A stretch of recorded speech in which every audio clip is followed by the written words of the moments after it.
All right. What is up, everybody? Happy Monday. We are on day number 8. Day number 8 of the 14 Days in a Row Challenge. I don't know how many of you are actually doing it. I'm sure there are plenty of you that are tuning out right now because all this is making you do is feel guilty. But I'm going to keep saying it. It doesn't matter if you're on day 8 like I'm on day 8. It doesn't matter if you choose to let today be your day number 1.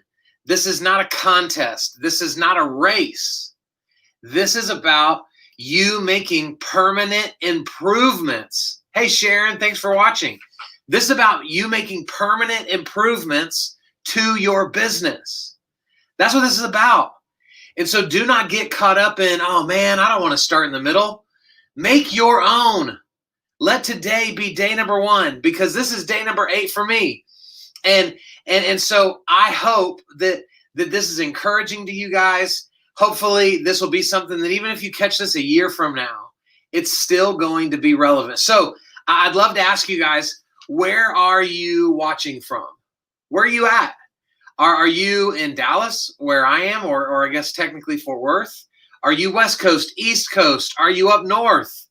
Where the heck are you? Put it in the comments. Let me know where you're watching from.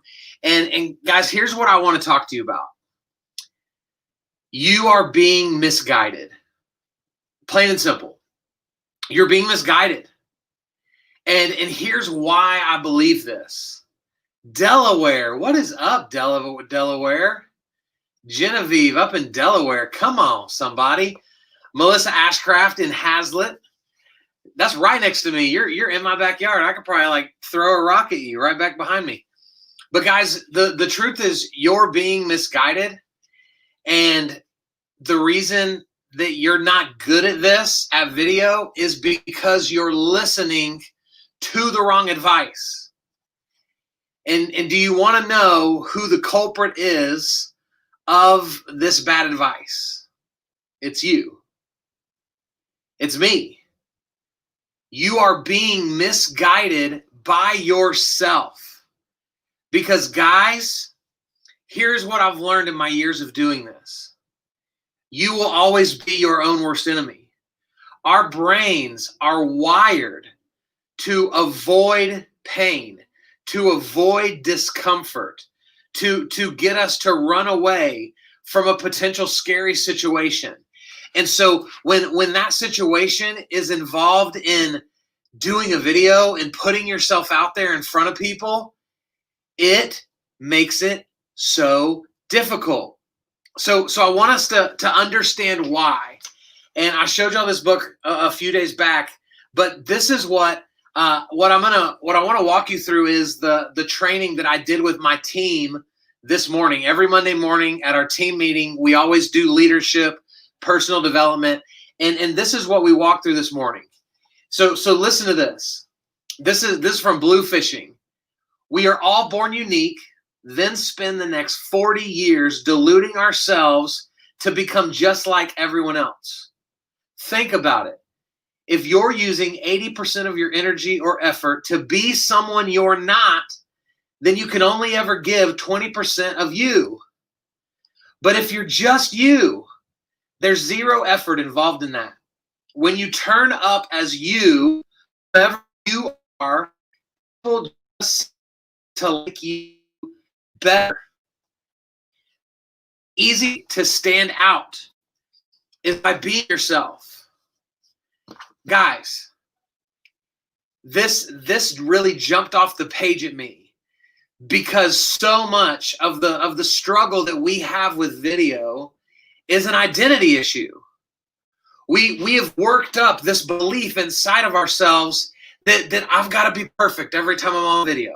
I've got to look the right way every time I'm on video. I've got to say the right thing every time I'm on video. And then the person you are on video isn't really the person that you are in real life. And so video just becomes more and more of a chore because it takes extra effort to be who you're not. Guys, here is why, in my opinion, I'm good at video because I don't really care what people think. My identity, many of you know this about me, my identity is wrapped up in who Jesus says I am. I love the Lord. I am a Christ follower. I believe the truths of the Bible. And the Word of God calls me set apart. It calls me unique. It calls me a son of the King. Right? And so I can present myself in this capacity live on video with you guys, and I'm genuinely not concerned with what you think, because I already know the right people are going to get it, the wrong people won't, and that's perfectly fine with me. So for many of you, you are smack in the middle of an identity crisis.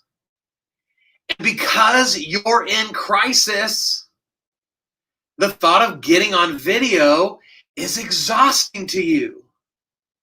Because you know what to say. You're good at your job. You know what to do. You're good at your job. You make money doing what you do for a living. So don't buy the bull crap of, oh, I just don't have any content. I don't know what to say. Because you do know what to say when you're in person with someone. You do know what to say when you're walking them through a house before a closing. Don't be misguided by yourself. And so I want to give you just a couple of the nuggets that we talked about this morning, and then I'm going to let you go because y'all got places to be. I've got a meeting in 20 minutes, and so we've all got things to do. But I want to talk about something that, if you have this book, it's on page 66. And here's what Steve Sims says. He says, the problem is that standing out, right? That's what doing video does. It causes us to stand out. The problem is that standing out is scary. Sticking your neck out for other people to judge you is frightening. Guys, this is it. This is the ultimate reason why we struggle, is because we don't want to be judged poorly by the people around us. We don't want it. So we'd rather hide in the shadows, stay where it's comfortable, and not play in the deep end of the pool where it gets a little bit scarier. You've got to overcome this, guys. You absolutely have to. I mean, how many of you, right? Be honest with yourself.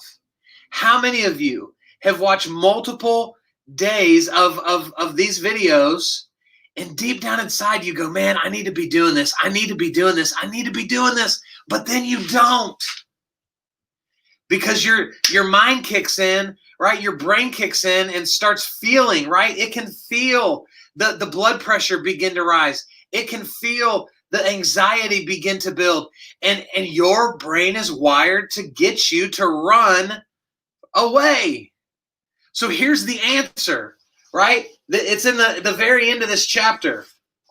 It's incredible because Steve talks about, right, how if we can get to this place to where we know that there's really no such thing as failure, there's really only learning, right? That every time I fail, I'm learning a new way not to do something. And here's what he says. He says, when it goes wrong, so for example, when your video goes wrong, I always know that I can wake up the following day and make it right. That's what he believes. Guys, well, one of the struggles that I think my team can have with working with me, that my wife has being married to me, that my assistant has trying to help manage my day, is I'm so unafraid to fail. And so I'm always trying new things. I'm always pushing the envelope. And so because of that, I probably fail more often than most people do. But I always believe it's going to work. It's going to get better. We may have failed this time, right? One of my favorite people is on here, Glenn Bill, who is the doctor of the University of Attitude, right? He's written a book all about attitude. I just choose to take the right attitude in every situation. And so I know I can jump on here and do this video with very limited notes because I'm not really worried about, oh my gosh, what if it's totally awful? If it was, I'd figure out a way to fix it. Because this is what he closes with. I've become confident in my own resilience to be able to overcome my own errors. Guys, stop lying to yourself. Stop trying to convince yourself that all you're going to do on video is mess up, that all you're going to do on video is embarrass yourself, that all you're going to do on video is put your foot in your mouth, because you're not. You're a professional. You're an expert. You're good at what you do. Now it's time to overcome those fears and get in the game. You've got to do it, right? Because this is your moment where you're about to go skydiving for the first time and you're looking out over the ledge of that plane and all you see is sky, and you've got to decide to fall forward. You've got to decide to fall forward. Or you decide to retreat and go back into the plane. This is your moment. Fall forward into this new opportunity. I promise you, you will be proud of yourself and glad that you did, because it's going to reward you with more revenue in your business. So there you go. You're being misguided by yourself. Stop listening to the wrong voice, in this case being you, and let other people that know better speak life into you and into this situation. You've got this. Maybe it's not your day 8, but it can be your day 1. How can I help? How can I serve? What can I do? Hit me up in the comments. Send me a DM. Thank you guys for watching. I'll see y'all tomorrow.